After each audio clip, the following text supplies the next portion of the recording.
Eduardo Martínez con nosotros. Fíjate, termino de plantearte, estos sectores radicalizados, llegará un momento, después de decir tanta mentira, anunciar que el gobierno se iba a caer, y golpes de Estado, todo lo que anuncian, hasta el día de hoy viven en eso, y eso no pase, puede que pasen otras cosas, pero lo que ellos dicen, ellos no están en el juego de Trump, en la planificación ellos no están.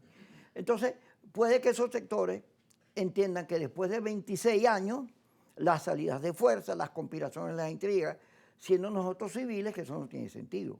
Que hay que buscar una manera de cometer nuevos errores, pero no lo mismo de siempre que repetir el esquema del 11 de abril. Entonces, hay que tratar de producir una nueva relación política, dada la amenaza, para quitarnos encima lo que supone vivir bajo un clima de agresión permanente de los Estados Unidos dirigido hasta nuestra economía, que es donde se afincan, porque los barcos son importantes, pero tienen que combinarlo con todo lo que le pasa a la economía venezolana. Pero eso es que iba, te dije Entre el Negro que no estaba de acuerdo contigo. Pudiera haberte dicho más bien que no estaba completamente de acuerdo contigo, porque el problema es que muchos siguen viendo, y no me incluyo, todo lo que tenía que hacerse desde el punto de vista solo del quehacer político, incluso el quehacer político partidista. En palabras de Gaitán, no se trata del país político, se trata del país nacional. Aquí sí es importante desescalar el conflicto, es importante entendernos, pero ¿entendernos para qué? Aquí hay una situación económica social particularmente complicada que nadie niega. A mí algunos me dicen, guay, que estás preocupado por el Gerald Ford, y dije, bueno, depende, tú vas al mercado y la gente no está preocupada del Gerald Ford, la gente lo que está preocupada es del misil que todas las noches constituye el incremento del dólar. La gente lo que está preocupada es que no le alcanzan los aguinaldos, que le están calculando, en lugar de hacerlo con los bonos incluidos, solamente con el salario, lo que es el bono sustitutivo de las utilidades. Entonces, aquí sí hay que hacer un gran acuerdo, un gran entendimiento nacional, hay que consensuar una serie de decisiones, pero que no son solamente políticas. Es importantísimo abordar lo económico y lo social. Y para eso no es solamente un asunto de los políticos. Si hay algo que yo debo reconocer del presidente de la Asamblea Nacional, Jorge Rodríguez, en su carácter de presidente de la Comisión de Diálogo, Paz y Reconciliación y del Consejo de Soberanía y Paz, del cual yo, por cierto, ambas instancias soy vicepresidente, es su empeño en incluir todos los sectores de la vida nacional en estos procesos. Se requieren a los empresarios, se requieren a los trabajadores, se requieren a los jóvenes, se requieren a los universitarios, se requieren a los profesores, se requieren a los políticos, pero también se requieren a los que no hacen política activa, se requieren a las iglesias. Entonces, cualquier proceso que tengamos por delante, que lo vamos a tener, esta pesadilla pasará aquí, que no tengas ninguna duda, pero el año que viene tenemos que concentrarnos juntos, pero cuando digo juntos, no digo solamente juntos, los dirigentes políticos, partidistas, tanto del oficialismo como de las oposiciones. Y ahí tengo que hacer una precisión obligante.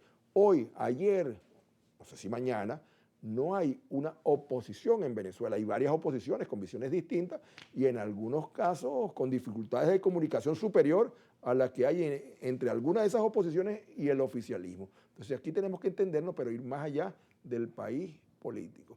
Reitero la frase que en su momento utilizó Gaitán, colombiano, asesinado.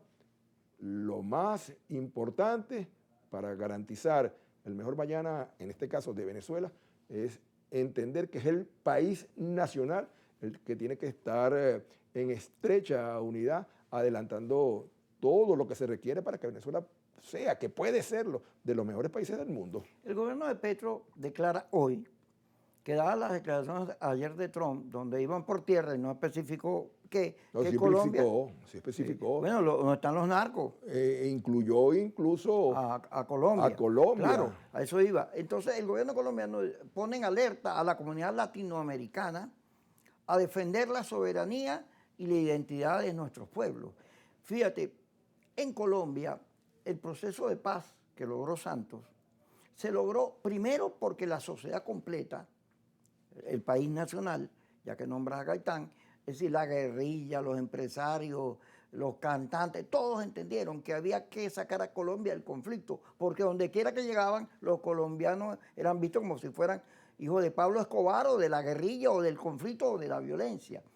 Y entonces se lograron los acuerdos porque se metió Holanda, se metió Cuba, se metió todo el mundo, y empresarios, todo, y se logran los acuerdos. Pero la sociedad civil organizada se convirtió en los garantes de que se cumplieran los acuerdos. Le hizo seguimiento, había una comisión que estaba, mire, aquí no se está cumpliendo, vamos a cumplirlo, y por esa vía ya llevan 9 años esos acuerdos rigiendo la actividad política en Colombia. Yo creo que ese es un buen ejemplo. Aquí, si tú pones a los mismos de siempre a negociar, el resultado va a ser igualito, eso va a fracasar. Unas veces el gobierno, la mayoría de las veces la oposición que ha estado ahí, porque ha sido la oposición radicalizada, eso fracasa. Entonces tienes que ir a unos acuerdos locales en los cuales hay unos garantes, y ese garante tiene que ser la sociedad organizada, me refiero a las universidades, me refiero a los gremios, etcétera, para que eso pueda tener funcionabilidad, porque si no se cae otra vez. Insisto, es lo que acabo de señalar, y hay instancias que afortunadamente se han constituido en los últimos años, y particularmente en los últimos meses, que están funcionando. Yo doy fe, soy testigo, porque yo he estado en la instalación de los consejos de soberanía y paz en casi todos los estados del país, en los consejos regionales, pero también en los sectoriales donde han participado desde los empresarios hasta los universitarios, pasando por los deportistas, los representantes del sector cultural, de que hay la convicción en todos esos sectores de la vida nacional que tienen que participar activamente en un gran proceso de entendimiento para poder sacar al país adelante. Sí, porque es cierto, los políticos están en disputa por el poder, pero los emprendedores están en disputa porque su emprendimiento sea exitoso. Claro. Igual los empresarios, los comerciantes, los trabajadores quieren, demandan, necesitan incrementar su salario para tener una vida digna. Los universitarios requieren presupuesto suficiente para las universidades, los estudiantes necesitan que la educación sea de la mayor calidad, pero todo eso pasa por estabilidad, por gobernabilidad y por quitarnos de encima estas presiones que tenemos ahora convertidas en un asedio naval y aéreo que no tiene ningún tipo de precedente en la historia reciente de América Latina. Entonces, todos debemos ser parte, nadie debe estar excluido. Bueno, habrá quienes decidan permanecer al margen, pero serán muy pocos. En el caso de lo que señalaste de la declaración de Petro, bueno, es algo que hemos venido advirtiendo. Hace aproximadamente unas 3 semanas se realizó un encuentro con congresistas del Gran Caribe y cuando intervine le dije, hoy es Venezuela, mañana puede ser Nicaragua, Cuba, México, Colombia, Brasil, los que resultan agredidos. Vamos al corte y regresamos con Luis Eduardo Martí.